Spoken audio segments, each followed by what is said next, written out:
Good. Hi. Hello, and Hi. welcome back to Crossroads of Cognizance. We started with the giggles. Um, Welcome back to the show where we talk about all things metaphysical and spiritual, things that are occurring, trends that are occurring on the East Coast, the West Coast, and every place in between, likely. We tend to see these things in clusters, and then sometimes we get our lovely community giving us kind of what's going on in their lives, and it gives us an opportunity to speak to some of the ways we've handled it or supported others in doing that. So thank you for tuning in. If you like what you hear, or if you want to do it now, hit that like and subscribe button so you know when we go live next. It's usually on Thursdays. And what are we talking about today, Katrina? Well, we had a special request from one of our regulars, Stephanie Goff, who's a dear friend. Now, Stephanie's the owner of Odd Dog Studios, and she does beautiful ceramics. She also is a fantastic artist and specializes in watercolors and charcoals. And she does an amazing uh, take on, I would say, both supernatural and ordinary things, because a lot of her work is, she has a beautiful a fawn, or also what we call a satyr painting. She does nudes. She does graveyards and cemeteries, and she's often been the focus artist in our store. And so we have a huge wall that's kind of our art gallery, and she was usually the one that was focused on there. And Stephanie asked us to cover a very universal feeling and situation called fear. And so I talked with you, and you seemed like you were down for it. It's a really broad topic. We could probably do a full series just on fear, and how it affects us, how we manage it, how it keeps us from progressing, how it helps us. And so that's what our topic is for today, is just that weird little four-letter word that really one of the four-letter F words that gets in our way. And not the fun one. Not the fun one. So, if you are tuning into this broadcast for the first time, let's talk about what makes us able to talk about this, and that is to say that each Katrina and I guide people through these circumstances, and over here on the East Coast at my shop, and really virtually, I serve to guide people through different life scenarios, transformations, and guiding them using different spiritual tools, doing healing work, counseling, and all manner of things. And my name's Dahlia Rose. If you didn't read the caption. And then I have this lovely co-host with me who's also an authority on these topics as well. So I've spent a lot of time with fear, actually, so I think that we're pretty well acquainted. My name's Katrina Rasbold. I am the co-owner of CrossroadsOccult.com, and we serve two functions really on Crossroads Occult, and that is that we provide handmade metaphysical products, hoodoo products, magical products that we make ourselves, candles, um, conjure products, all sorts of things. You just have to go to crossroadsoccult.com and check it out. And we also provide services and counseling and uh, readings and all sorts of things that my husband and I do. And we have recently transitioned to completely online, and we're going to be moving a lot of our classes, virtual classes. We have classes that are in our classroom now, and we will be bringing up more as well. So yeah, that's what we do. And I have spent, oh gosh, over a decade in service to people as a life coach, and also spiritual cleansings and path working, and just like with you, just helping people figure out what comes next and what their next best move is. And so in the course of doing that, Dahlia and I have both worked with people's fears quite a bit. And really what you have to do is decide um, what place fear has in your life, and how you want to manage that, and honestly how that desire battles up against some of your own neurodiversities and challenges that you have. So it's a huge subject, and we're really excited to get into it so with you. So Katrina was bringing up a really great point pre-show, how much fear permeates every area of our lives. Um, even when it comes down to first approaching us for work, fear can show up. That's And then true. and then like even after we get past that fear, there's another fear that can come up surrounding the work itself. What will it do for me? How can I use this to transform the fear that I have? And so, as folks are coming to readings, they may have a fear of the answers. I remember my first reading ever coming from a Christian background. I was like, oh my, like the fears were rampant. I mean, everything from, is God gonna hate me for doing this to, I really don't want to hear that I am gonna get divorced. And if I'm going in with that mindset, I had to have known on some level I was gonna hear it. And to the credit of my reader, she did not tell me that. She did tell me, you're probably going to have a child with someone who's not your husband. And I was like, well, now I have more questions, because what happened to him? But nonetheless, it was, fear is such a tricky thing because it can be inexplicable. It can be trauma based. It can be something that your parents gave you. I mean, down to the most basic forms of fear that we get handed genetically, right? If your parents were afraid of spiders, you're probably going to be afraid of spiders and that sort of thing. So, like Katrina was saying, very broad topic. And on a spiritual level, fear can be a multifaceted animal, because initially we may be thinking that fear is something to be thrown out or concerned about. And really, fear can be a great friend. It can be a great teacher. It can be a guide, if you will. And, it really is how you frame it that makes the most difference. So maybe it's worth defining what fear is. What do you have? Katrina gives the best definitions on everything, so I'm gonna throw that to Shit. her. This feels real pop quizzy here. I would say that fear is an emotional, mental, and visceral negative response Hmm. to a stimuli that creates the fight, flight, or freeze response in the amygdala. So what happens is that we experience a stimulation or stimulus of some kind. We are stimulated by something. Mm-hmm.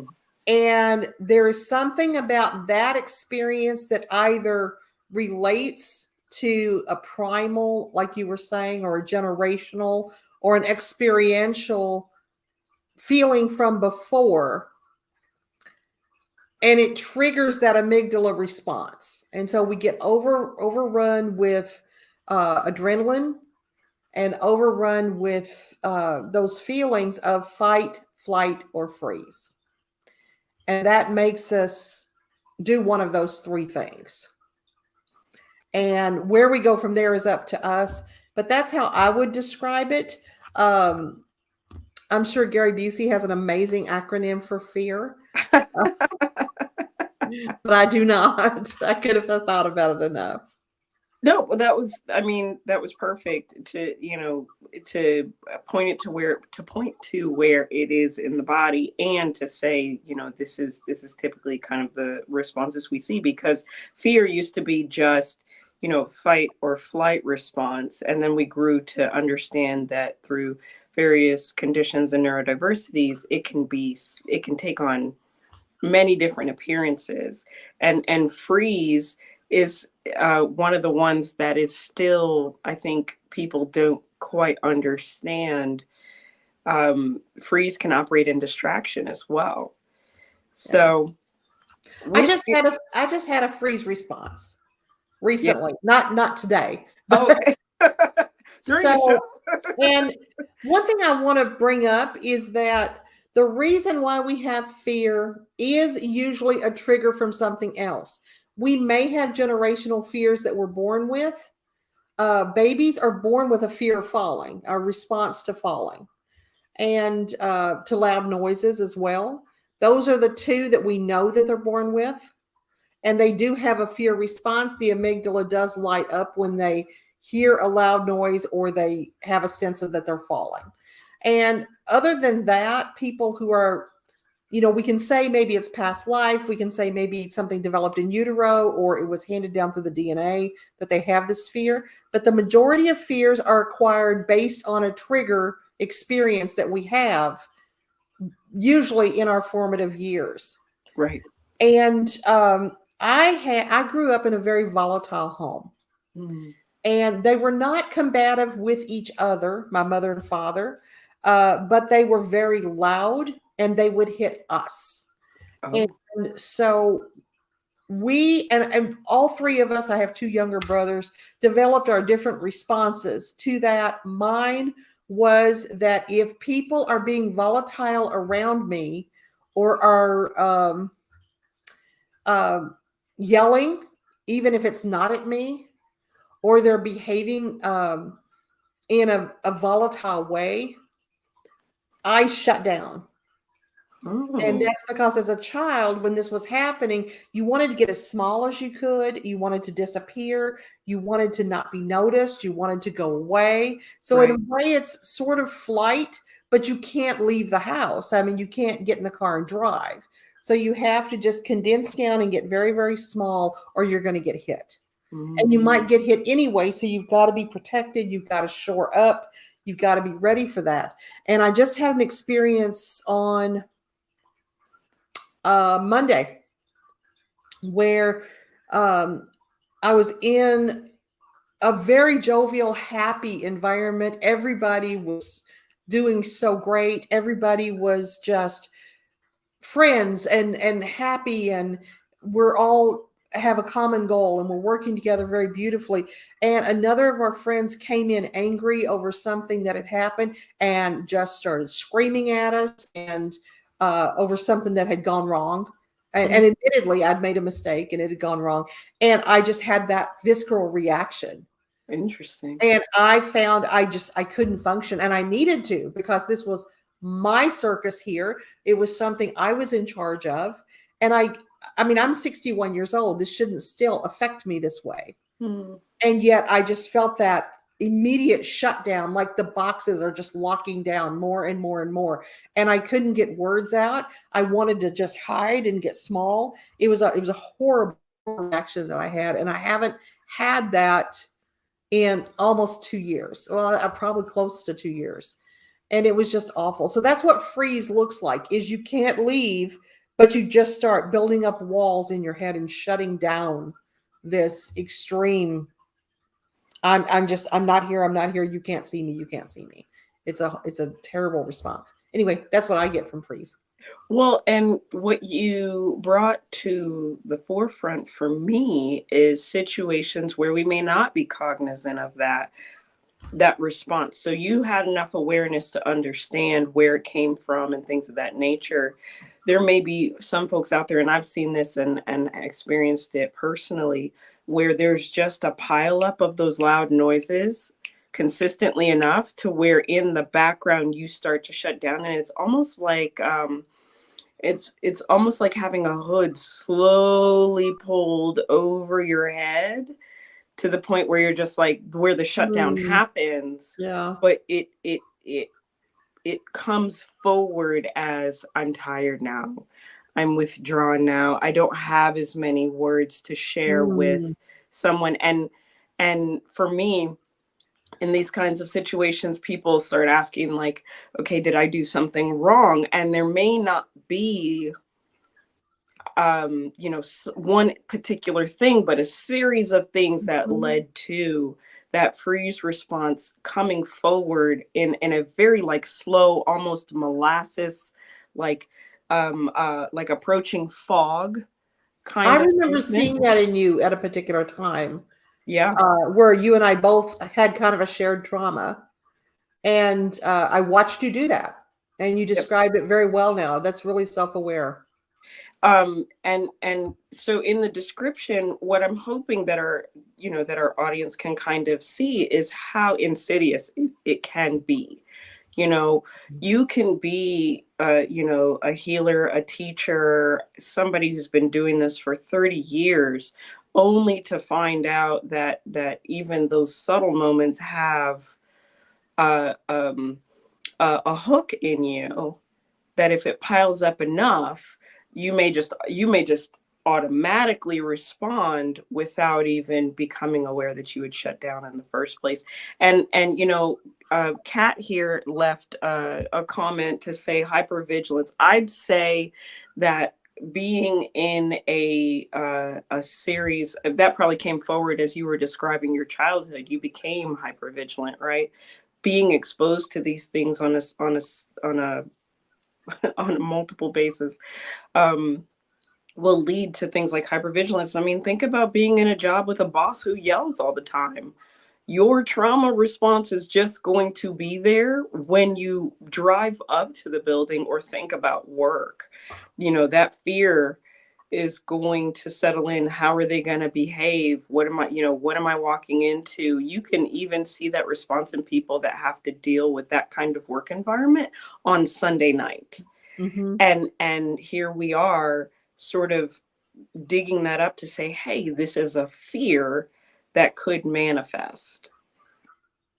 um so what do you do about it? That's probably Well, the and best way. what you're describing is so important because we have so many people that just respond to their fear Mm-hmm. rather than investigating and becoming self-aware and learning to manage it. So they're more the pinball than the flipper. You've got to be able to not just be managed by your fear, no matter how big that fear is. And part of the management of fear comes from the examination of it. And you have to do that from a safe distance. That means you have to examine your fear both when you're afraid and when you're not afraid. Because when you're afraid, the symptoms are there. And you say, okay, I'm afraid right now. I'm consumed with fear. Then take it to a scientific level. I am feeling this. I'm doing this. It came about at this time. And so if you're not aware of what it is, find out it's a direct result of this.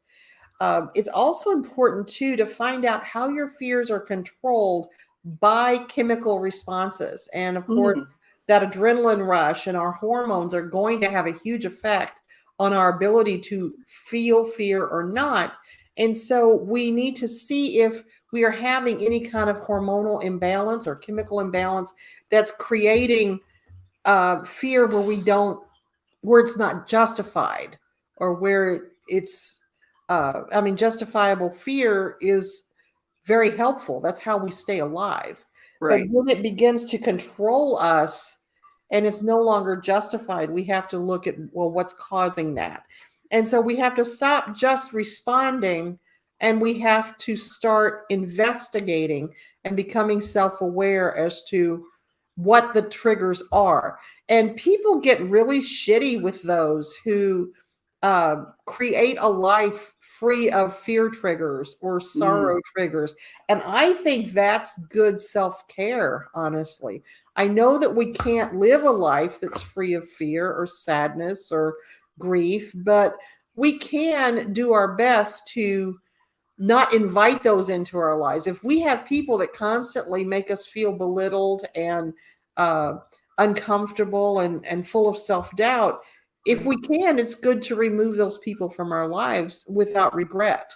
And it's the same thing with fear. If we have things that make us afraid, I mean, for myself, I'm terrified of water. And so I'll have a panic attack walking up the ladder to a water slide. Mm, I can't breathe. My heart's racing. I'm going to pass out. And so, guess what? I don't go on water slides. I don't force myself to go on them just to have that experience. right. And you live on a mountainside. I do.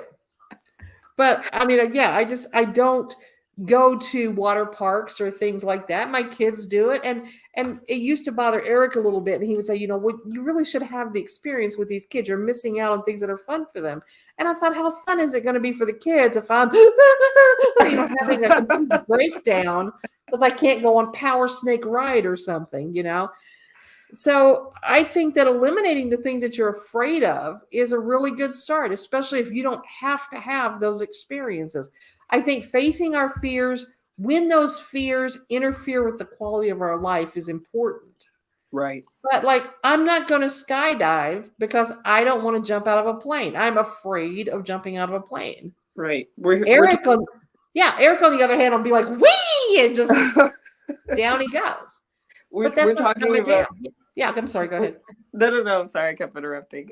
We're talking about the difference between, like you said, a recreational fear Mm-hmm. versus a, like a fear of public speaking when you want to Mm-hmm. be well known. You're going to have to probably face that fear because it will interfere with the quality of your life as your dream is to share, Mm-hmm. versus you could probably go your whole life without jumping out of a plane and miss nothing. Well, if somebody has an automobile accident and after that they're afraid to ride in a car, Mm-hmm. that's going to interfere with their quality of life to the Sure. extreme. And so you have to look at how much is this fear impacting my life, my quality of life, and the quality of life of those of around me. Do I now have to depend on other people to haul me around and stop their day because of this fear? And that's really something to look at, is if it's preventing you from doing the things you love to do. Now, if I had a driving urge to skydive or go down a water slide, I would need to confront that. I Right. don't, therefore I use that energy for something else. Now, one of the best ways I've seen to confront fear and manage even fears that are phobias, like I'm afraid of snakes or I'm afraid of drowning or whatever it might be, is EFT, emotional freedom technique. And the guy who invented emotional freedom technique, he originally started out using this to combat people's phobias. Oh, interesting. And there's lots of videos of him helping people through their phobias with EFT. And that's a tapping technique where you're going to identify certain pressure points on the body and tap while you're saying affirmations, and it works. I got no explanation. It just works. Now, I will say two things. I love that you brought up the chemical responses and what they're doing to our system and how nutritionally sound we are, as some things can put you in a place of anxiety on a more frequent basis. The wear and tear on the system, if you are already stressed and then you have, you know, additional fuels making that even a more raw response, is important. And I this brings me to why I've recognized in the past that EFT wasn't something that I could use um, to move through something. But when I was emotionally sound, nutritionally sound, and sort of at a very much closer to my base than being high stress. Let me clarify here what I'm trying to say. So I was going on a retreat, and I took about 30 days to go vegan so that I could be set up for this retreat. It was a recommendation that they had, so I took it. Went vegan for 30 days, went on my retreat, came back, and there was a recommendation to continue that vegan journey for a little while longer and ease back into normalcy, whatever that looked like. I had a trigger. I had been triggered in that period of time after the retreat because I was at my emotional baseline. So anything was just going to just whoop, set me off. And I didn't do the self-care thing. So the only thing that worked for me in that moment was EFT. Otherwise, I couldn't get out of bed, and I needed to. And so I feel like there's space for one, using EFT properly, because there may not have been using it properly before, but also when and how you use it. If it hasn't worked for you in the past, keep trying it and seeing where it might fit, because EFT may be good for certain circumstances for Mhm. you, especially when it comes to moving through fear. I had a really great conversation with another magical business owner, and I mean, she is the like the gold standard as far as I'm concerned, as far as like magical businesses. I don't know what she's doing on, behind the scenes, but it's working really well. I do know, that was part of the conversation, how she was saying she uses EFT to move through her fears and her concerns in business, because much like Katrina and I, she's a giver. And so using EFT to tap in certain affirmations surrounding, fear of lack, fear of, uh, being big and well known, and all of these things. EFT was the way that she moved through things. So it can be a very powerful technique for moving through fear. I just wanted to share my story about that. Um, and that self-awareness piece, it's so important to go through that part, because when you know what you're dealing with, you have a greater opportunity to overcome it. So I think, Katrina, you messaged me about this topic yesterday, I think, which was great. I don't remember for sure. Sometime, yeah. And this morning, so I've been spending my last couple mornings, and I do this periodically. I'll go through like a week where I wake up and listen to a TED talk. And this morning, I was listening to Simon Sinek on a talk, and then it rolled to TED Talks because YouTube knows my algorithm. And the first video that came up was about fear, and why it is. Hold on, I want to get the title right. So the talk was why you should define your fears instead of your goals. And this talk was given by Tim Ferriss. And I highly recommend you guys check it out, because he talks about defining the fear, preventing the fear, and preparing, if you have to, whatever comes afterward. He called it fear setting instead of goal setting, because it gave you an opportunity to take that deep dive, in a structured way that Katrina was describing. You have something you're concerned about, and you start to ask yourself, well, what am I really addressing here? Where is this coming up for me? And if you can't take that journey, at least understand the feeling, understand where in the body you're feeling it, maybe travel to that place, apply a little pressure, or tap, because we have meridians running through our body that if you tap and apply pressure to them, something there may be released that allows it to move through you in a conscious way, so that you can go, oh, that's what that was. We were taught, you mentioned being triggered, on Monday. I was Mhm. triggered last Thursday, and I am talking to a great friend of mine about things that I'm concerned about and scared of. And I was like, and I just feel like I have something to prove. And like after I had gone through all of the words and all of the rationalizing and the freak out and the meltdown, and I said that phrase, I stopped and I went, ew, who said that? And but it was an eye-opening moment. My eyes stopped twitching, like it was that bad. My level of stress was that bad that my eyes was Wow. twitching. And my eyes stopped twitching. I settled into myself. I had the deepest compassion for myself that I think I've ever had. And that's the kind of thing that can happen when you get past the fear. It's not about you being tough or this being so stupid. Why should you be afraid of it? And it's those don't allow you to move through it. Those just kind of keep you locked in it if you're having those kinds of thoughts or instances. I think when you're feeling that sort of fear, one of the kindest things you can do, and one of the most effective things you can do, is to just flood yourself with compassion. Mhm. Because too often we do go into that negative self talk, especially if our fear appears to be irrational or unfounded in some way. And the compassion that we show to ourselves in those moments should be every bit as strong as what we would give to somebody we love who's going through that. And I kind of feel that, and I call it my poverty mindset, because for so many years, money was a struggle for me. And now that it's not, I still, every time I'm at the store and I run my debit card, I hold my breath and wait to see if it's going to be Ooh, approved. wow. And there's no reason for that. That it's absurd. I know there's money in the bank. And yet I feel that clutch of, is it going to go through?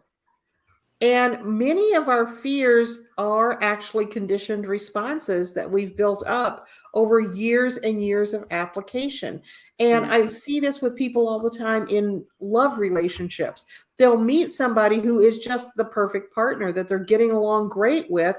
And their response, their thought is, when is the other shoe going to drop?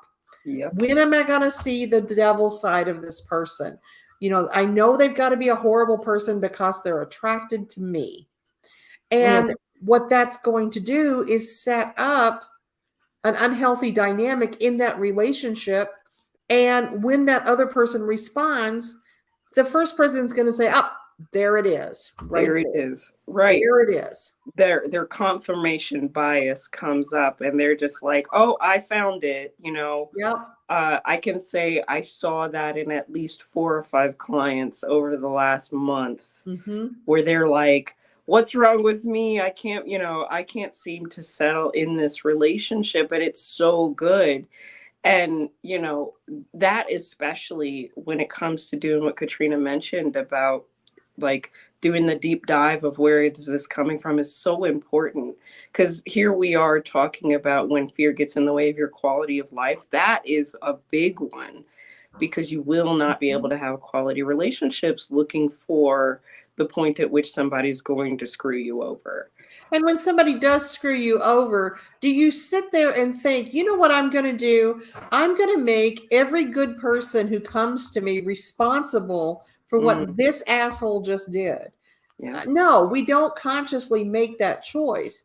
However, if it happens, especially if it happens 2 or 3 times, where we happen to get into an unhealthy dynamic with somebody right off the bat or over time, we start to believe that everybody is that way. And making other people responsible for the sins of somebody else is absolutely unfair and Right. unjust.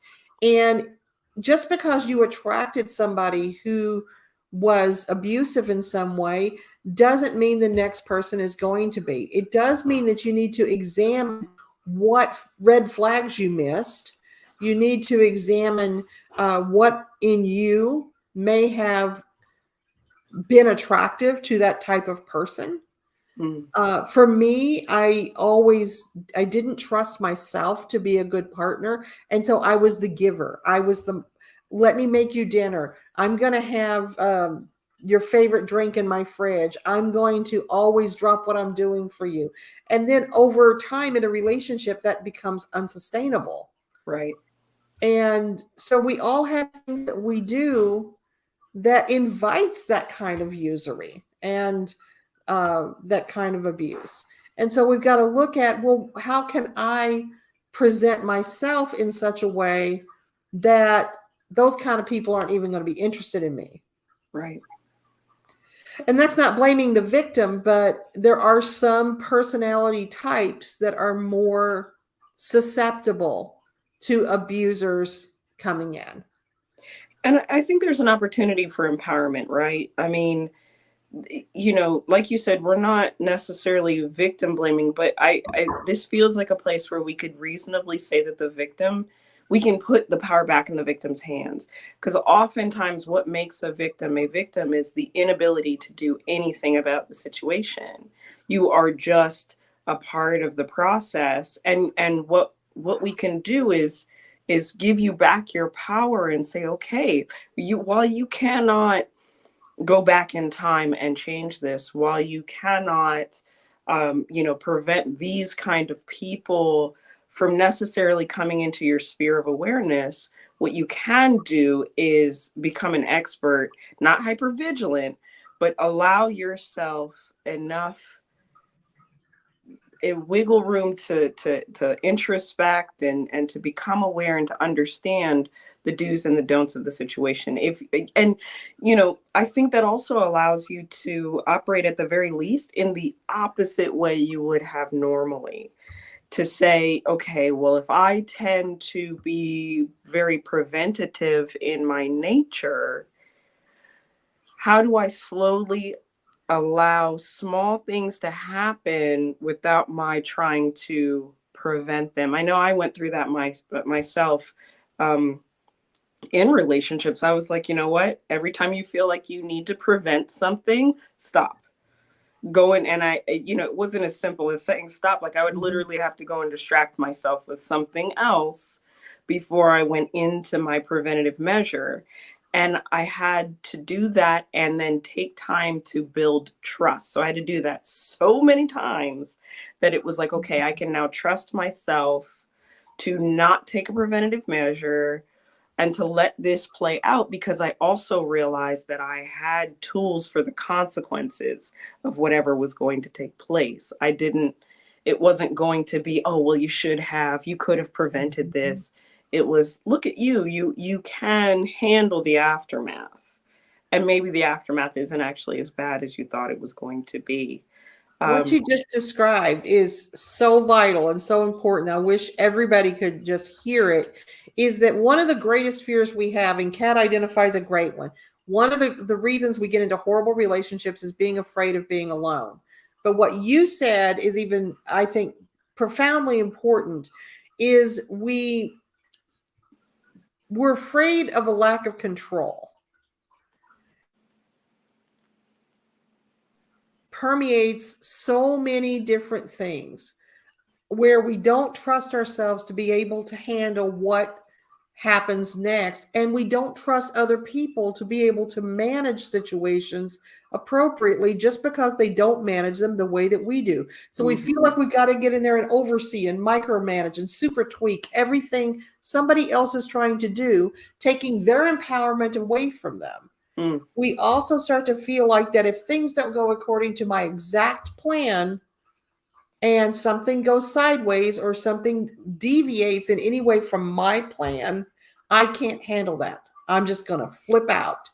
And that's what we've got to look at is why is there that need to pull all those strings, because that is exhausting it and is. it's unhealthy and it's disrespectful to the people around you that you are unwilling to be or unable to be open to variances of life because somebody else has an idea to manage something in a different way than what you expected. Right. 100%. So, something you mentioned before that was very interesting is, and I'm just kind of circling around to something you said at the beginning, which is a lot of people approach magic with fear. Hmm. And how often do we hear, "Oh, I would do that, but I'm afraid I'm going to get a karmic backlash," when nobody even knows if a karmic backlash actually exists? That's, I mean, just as a lot of the Christian mythologies and Christian dictates presume a thing will happen if we do this, and they presume it without proof. We presume a karmic backlash without proof. And I've seen people that are being horribly abused that say, I don't, I would bind this person, but I'm afraid I'm going to get a karmic backlash. No, go I'm ahead and do afraid it. it, yeah. Or the old idea of, oh, all magic comes at a cost. So if I manipulate this energy, I'm going to have to pay in some way. Magic is energy. You don't sit and question whether you should throw a switch and utilize a light that comes from energy, or if you should use your blow dryer, which comes from energy. Oh gosh, the blow dryer has a cost. I don't know if I might get a blow dryer backlash. I mean, it's all just energy. And people want you to be afraid to be in charge of your energy. People Yeah. want you to be afraid to be able to manage your energy. And so, yeah, lots of people have huge investments in a person's fear over using energy and magic. I saw something recently that talked about what, how did it go? It was like, I wrote it down. I know it's in my notes somewhere, but it talked about how sort of how humanity has gotten in this place where a few people who realize that something might empower you tend to create fear around that thing. And magic is one of those. You know, should you gain an understanding of energy and magic in a way that allows you to just increasingly benefit and you know, maybe, I don't know, I mean, one of the things is money, right? So like pull money in like seemingly from nowhere and not have to depend on anybody, and then educate others and doing in the process. And we all kind of shift this mindset that says, well, if I pull money from here, I must be pulling it from somebody else, or you know, if I do this too much, I'm going to open a negative portal, or you know, whatever. It's the very act of empowering yourself that creates the balance, because probably you're healing something. You're healing a long-standing something. So there's your energy exchange right now. You know, you've dealt with a wound, you've applied the salve of magic or energy work, and now you're able to move and heal forward. But Katrina's right, we don't know, you know, ultimately what those consequences is. You talked about um, karmic backlash, and all I could remember is being in church and hearing about hell. And you know, Yes, you do this, you're going to hell. go You now. know, you fart to the north, and God will smite you. Like it, there's reason for everything. And I think that when we really take that deep dive into fear, that again, I keep bringing it up because it's so important, that Katrina mentioned, if you cannot find, and this goes for more than fear, because let's be honest, like there's some stuff coming out energetically, like energetic information, magic information, where people are just like, well, if you do this, this is going to happen. And I'm like, where the hell did you get that from? Like, did it happen to you? Well, no, I heard, or Mhm. it's common sense. And it's like, no, it's not. You literally just made that up. And it might make sense to you and to people who aren't paying attention, but you just made that up and it's not a thing. So, you know, there's something to be said here for the power of our frame of reference as well. But And you won't also know that until group you do the support. healing. The group support of your fear is huge. Oh, yeah. So when we look at things like the fear that doomsday groups have, Mm.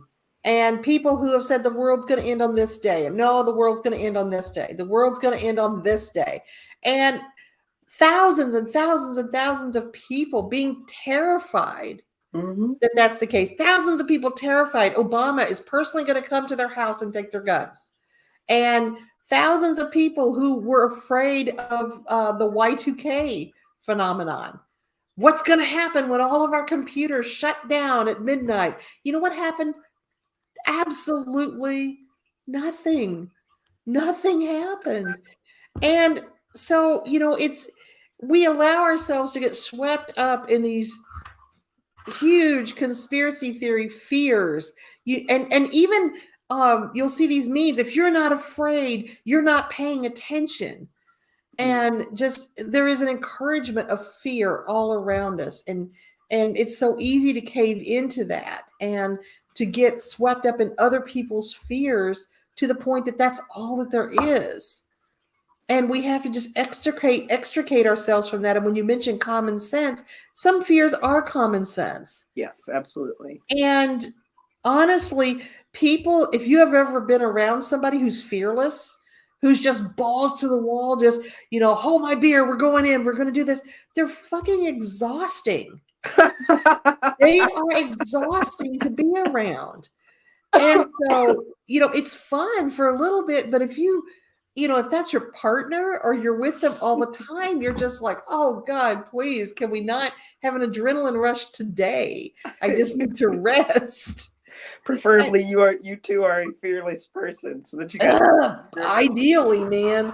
But and people tend to group together who are going to feed each other's fears. Mm. And it's always ideal if you're partnered with somebody or you have friends who can talk you back from the ledge and help you not feel so fearful and not cave into that, because it's just as possible or likely that you're wrong. You know, I what you're reminding me of in this moment is over the last 4 years or so, every 6 months, I'll get somebody that comes in here and they went to see a person who was like, they had their roadside sign out and they're like, hey, let me see your palms. And it's not all palm readers, they do other shit too.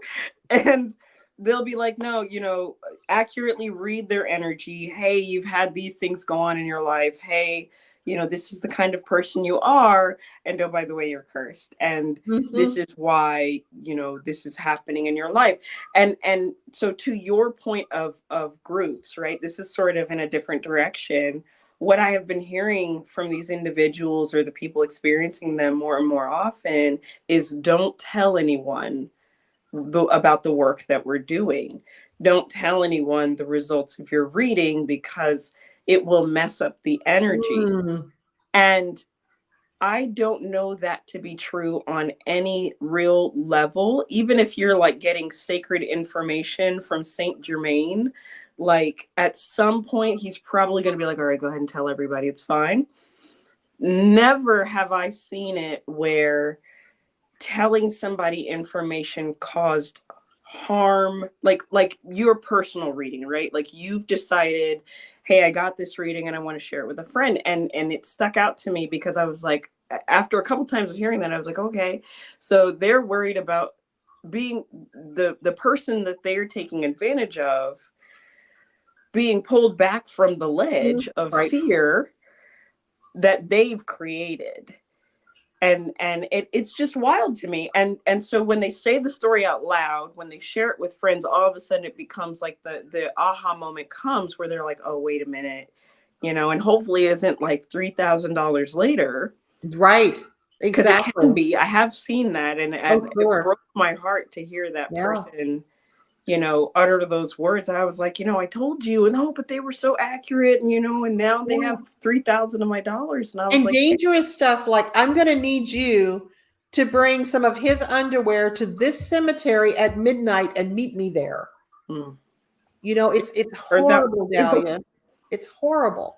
And you and I have both had situations where we're reading for somebody and it's a really clear read. You've got a really good connection with this person. They're resonating with what you're saying. You're channeling like mad for them, but there's still a part of you that knows, I've got them right now.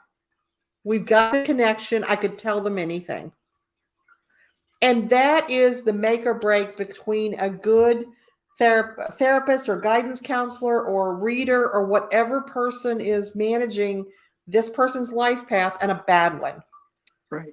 Is when you make that connection with somebody and you're feeling that flow and you abuse it for your own So purposes. It's just yeah, it's so wrong. absolutely. We're here to care for people. And if you have somebody stoking your fears, along with the introspection piece and figuring out what it is that's making you afraid, because why is like, because it's Tuesday sometimes, Yeah. but what is doing this to you or coming up for you?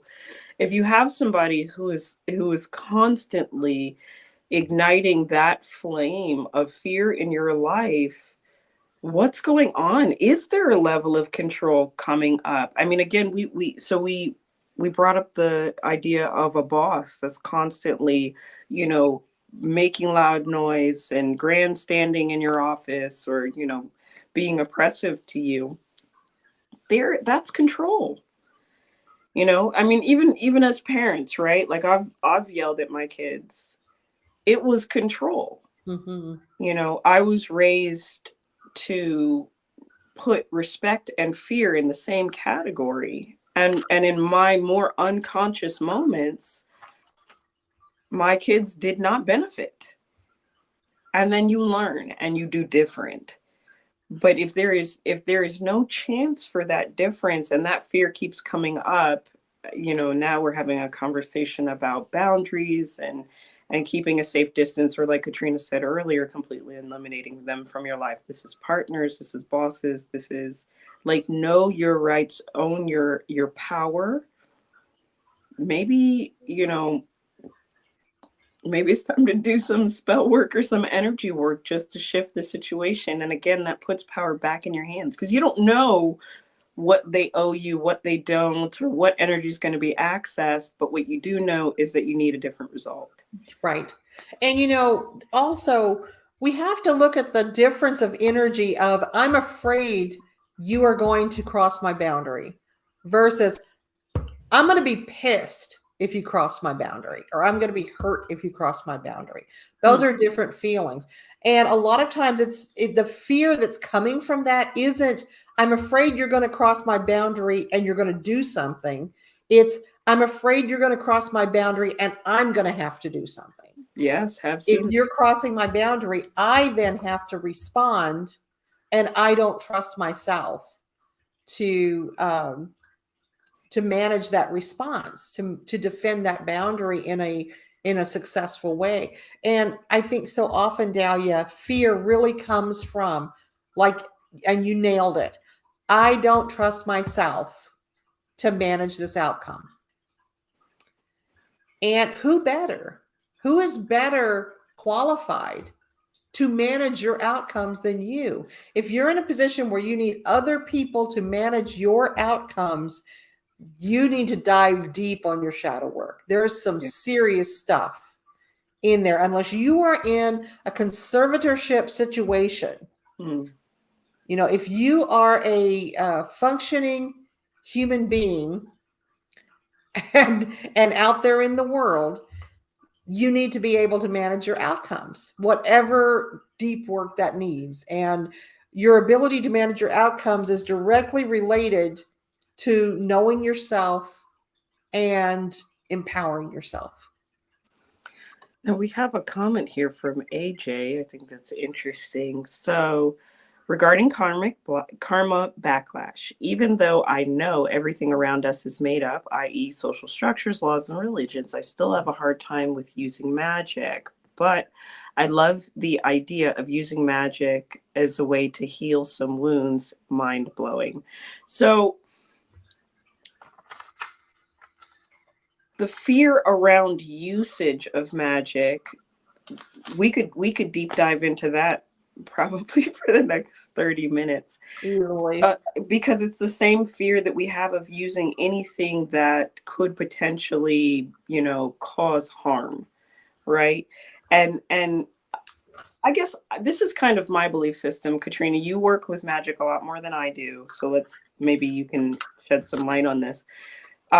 If you are, I don't think it's beneficial to have a generalized fear of using magic, but using it in certain circumstances would be kind of where I sort of draw my own personal line, right? So, finding myself in a situation, this was like 2018, I think, or no, it was 2019, where, vicious lies were being spread about me. And I found out through observation on, I think it was like Instagram or something like that, that there are spells you can do to get people to shut up. I mean, like literally, I think it was called a shut the fuck up spell or something like that. And I was like, great, I just want them to stop talking.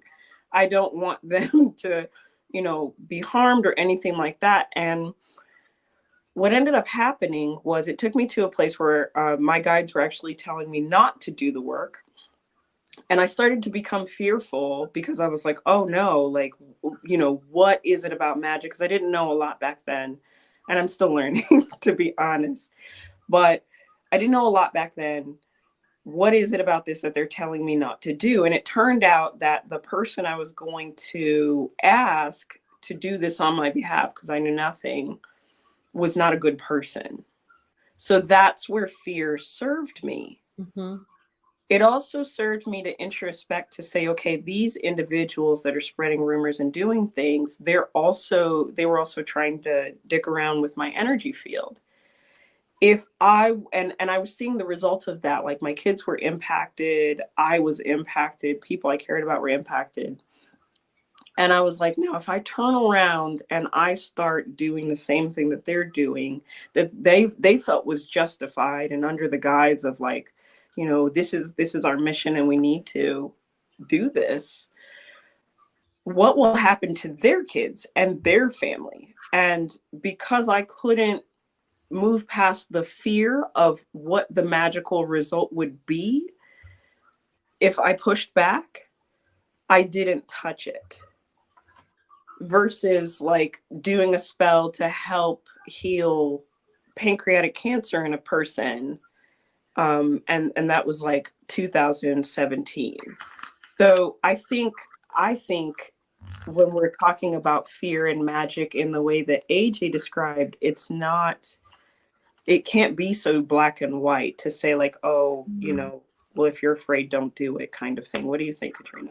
I think you're right. And I think that it's really important to understand that anytime you're doing magic, you can't do magic without there being, for lack of a better term, an equal and opposite reaction. It still follows Newtonian laws. So let's say that I'm on my way to the Walmart and I don't want to walk. So I'm visualizing a parking space right up front, just for me. It's going to be there as soon as I drive up. So I drive up, well, looky there. There's the parking place. And I sail into it. I just made an 8-month pregnant woman walk from the back of the parking lot because she doesn't know magic.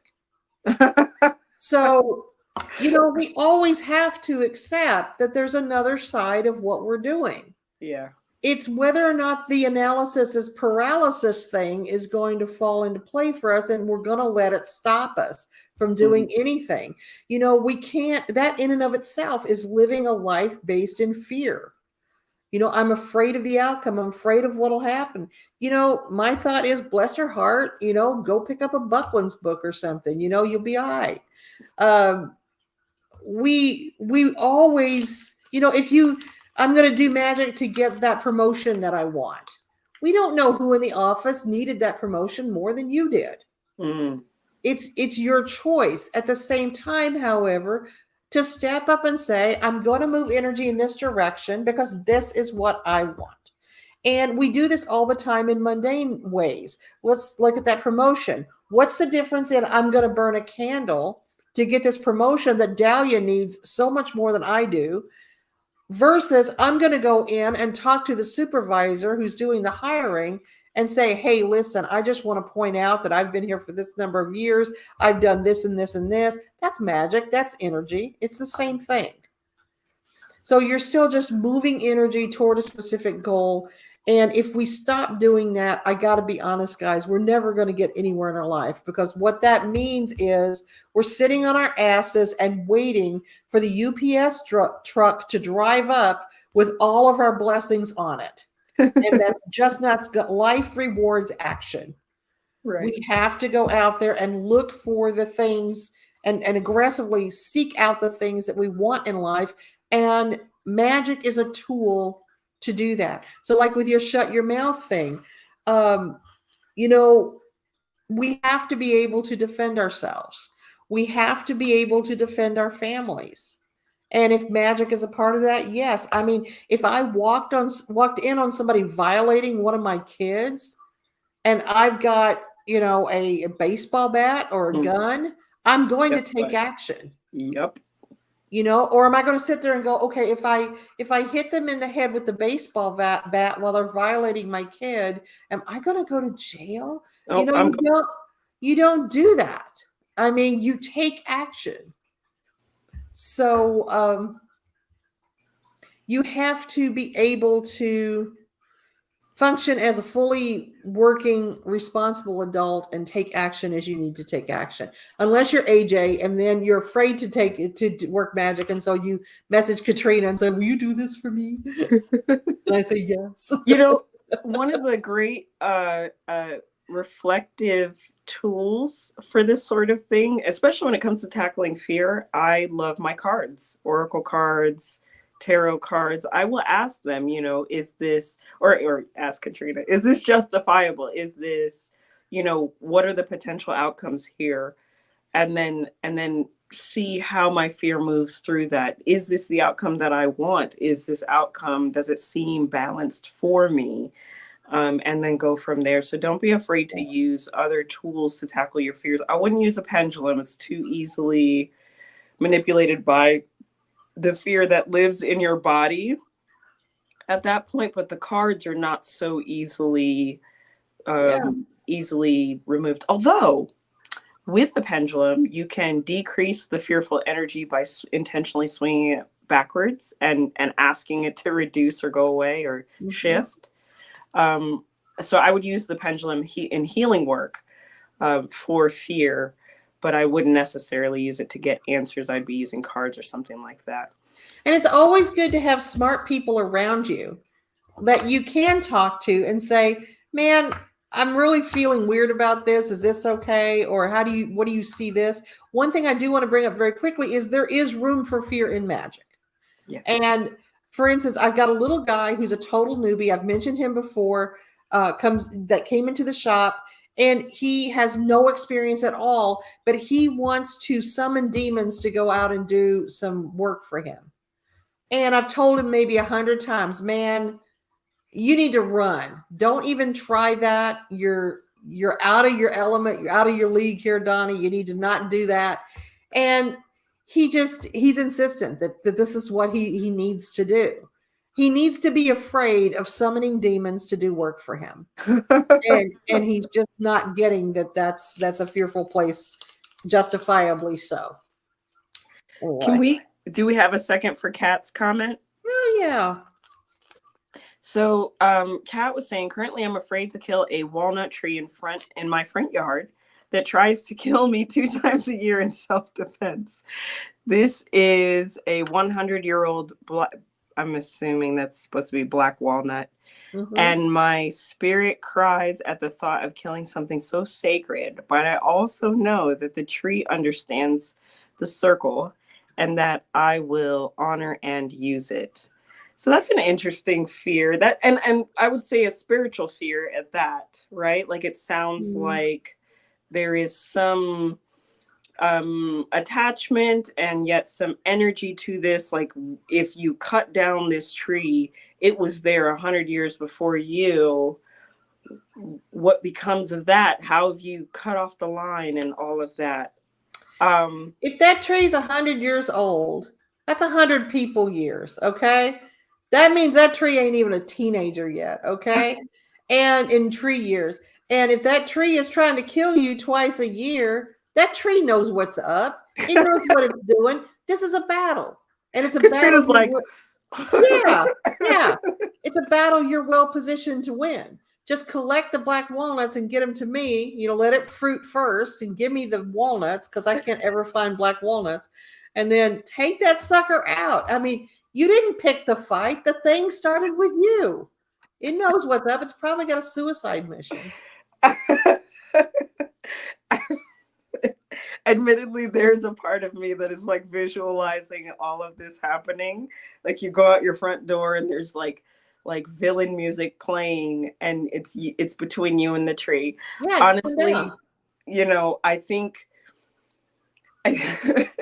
I I I'm wondering, are you thinking, and I don't know if you'll have, oh, you're highly allergic. I was like, are you think there's going to be some sort of like karmic backlash here? Like, are we having that conversation again? I don't think it quite works that way. I mean, I think if you're approaching the situation with respect, and it can live on through its little walnuts, the ones that you don't give to Katrina, then Oh, do something nice with the wood. Timber, bitches. right, Just, right. And she said she would honor them, right? yeah. So it's such a it's a challenge. I don't think the short answer is leave it standing and move away. At the same time, I do struggle a little bit with like human beings taking over natural spaces. I don't know. That was a hard one. It's like if it was me, I'd take the allergy pills and just call it a day. Clearly Katrina would cut the tree down. What you have to search in your soul for that one. But that It fear depends seems on unjustified. if you're renting, don't. But if you're owning, yeah. All right, guys.